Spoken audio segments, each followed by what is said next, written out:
bandiraɓe fulɓe mi salmini on to mbawɗon wonde kala haalta e mon ɗo ko Abbas Malal Abbas e Ndindoor TV hande noon gonno koye Ndindoor développement e hollude on avancement guesa ba holto yarata ñanden en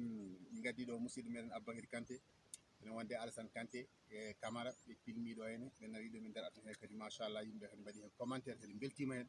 eyyi so tawi ɓe mbi aɗa golla golle yimɓeɓe kadi ene daara golle ɗe ene mbiya golle ɗe mbaɗi fayida yimɓe ɓe hokkudema courage hande jimmi hollude on kiiɗo lekki ceerno Ousmane filmu lekki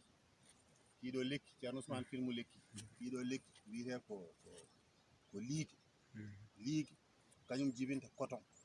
ene wawi hande moɗon onon fuutankoɓe ɓe kaldanɓe ɓe hande heeɓaɓe moɗon hande ene wawi taw ganda ni kiiɗo lekki holto yiyata e aduna fatou caméra o ɗo taw ganda kiiɗo lekki holtoki wone aduna he e noki wayata ɗum ɗo jibinta wiro woni ko watte ko ɓornimi ɗo ko comci kadi sirlu goɗɗo kadi ene hen kiiɗo lekki so tawi a nanggui wonno ki waɗirte mana ganduɗa hoorema ɗum ɗo wayno ceerno Ibrahima Kane katante leeñol en ene gandi holko ɗum yahata ɗum noon ko wiɗon tan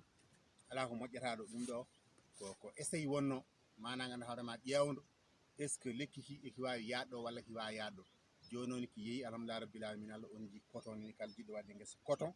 guesa wiro ene wawi wadde guesa wiro heeɓa wiro ha heewa heeɓa hen kalis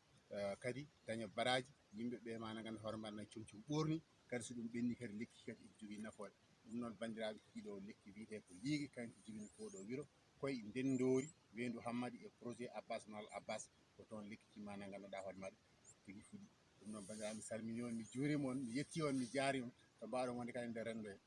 vidéo ko yidde andinde on tan kala saaha eɗen jiiɗi hollude yimɓeɓe projet o holno yarata e holno waɗiri avancé e holko yaara e holko yarata ɗum noon pamon ala ko wonata jimmude e mbaɗon feere beele ne wona ceerno Ousmane Allah jarama a jarama